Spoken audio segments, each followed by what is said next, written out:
मकान बेचने का लालच देकर लाखों की ठगी, मकान पूरे बने नहीं और हो गया घोटाला, घर दिलाने के नाम पर लूट लिए पैसे। आए दिन आप इस तरह की खबरें पढ़ते और सुनते होंगे। क्या आपको भी प्रॉपर्टी खरीदते समय फ्रॉड होने का डर सताता है? क्योंकि बात सिर्फ 1-2 लाख की नहीं बल्कि लाखों करोड़ों की है। इसलिए जब आप ज़मीन खरीद रहे हैं या बना बनाया घर, आपको हर कदम पर सावधानी बरतनी चाहिए। इस वीडियो में आइए जानते हैं कि रियल एस्टेट डेवलपर आपसे कहां कहां फ्रॉड कर सकते हैं। झूठे विज्ञापन।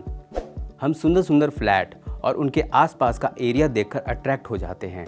हमें लगता है कि हमारा घर भी ऐसा ही होगा, लेकिन ऐसा अक्सर नहीं होता। डेवलपर प्रॉपर्टी बेचने के लिए ऐसे फीचर विज्ञापन पर देखता है जो फिनिश प्रॉपर्टी में शामिल नहीं होते, जिससे आपको नुकसान हो सकता है। 2017 में बने रियल एस्टेट रेगुलेटरी अथॉरिटी यानी रेरा के मुताबिक डेवलपर झूठे प्रचार फॉल्स कमिटमेंट नहीं कर सकता।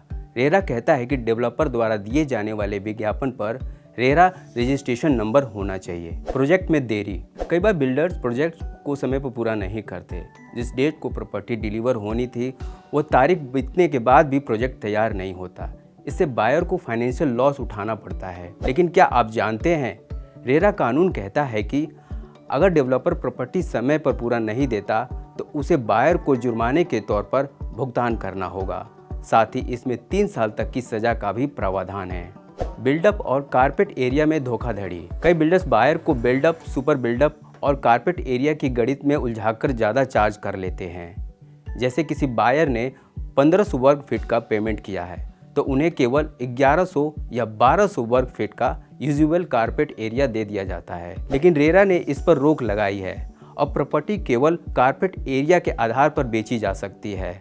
साथ ही डेवलपर को प्रोजेक्ट में कोई बड़ा बदलाव करने से पहले 2/3 बायर्स की सहमति लेनी होगी।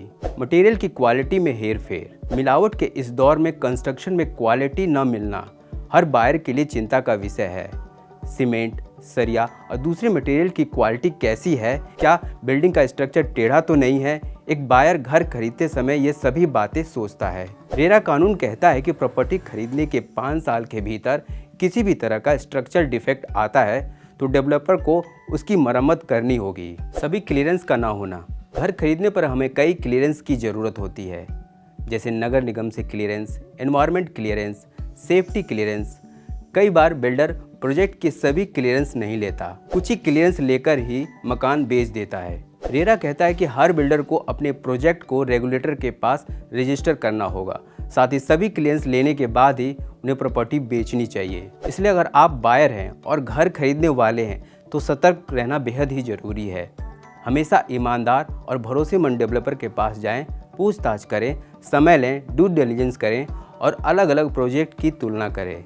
इससे आपको घर खरीदने में मदद मिलेगी। वीडियो देखने के लिए धन्यवाद।